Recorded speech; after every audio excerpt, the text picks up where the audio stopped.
أعوذ بالله من الشيطان الرجيم. بسم الله الرحمن الرحيم. والمرسلات عرفا والعاصفات عصفا والناشرات نشرا فالفارقات فرقا فالملقيات ذكرا عذرا أو نذرا إنما توعدون لواقع. فإذا النجوم طمست وإذا السماء فرجت وإذا الجبال نسفت وإذا الرسل أقتت لأي يوم أجلت ليوم الفصل وما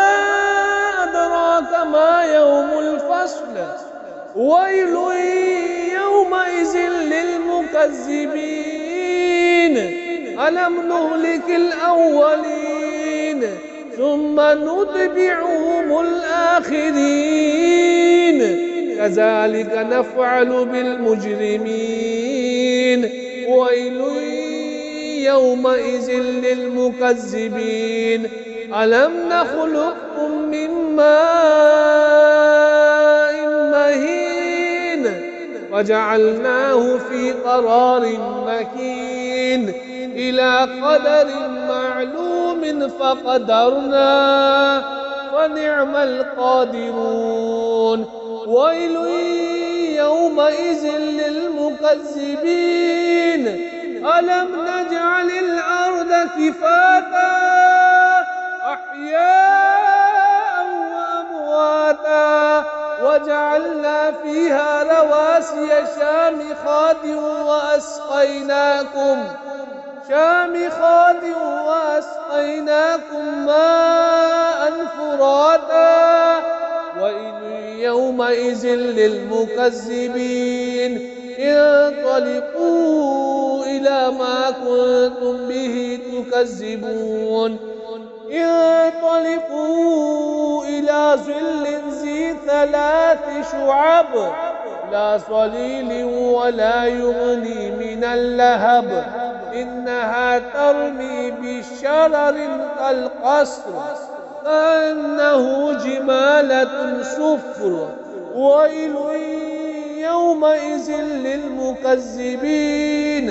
هذا يوم لا ينطقون ولا يؤذن لهم فيعتذرون ويل يومئذ للمكذبين هذا يوم الفصل جمعناكم والأولين وإن كان لكم كيد فكيدون ويل يومئذ للمكذبين إن المتقين في ظلال وعيون وفواكه مما يشتهون كلوا واشربوا هنيئا بما كنتم تعملون إنا كذلك نجزي المحسنين ويل يومئذ للمكذبين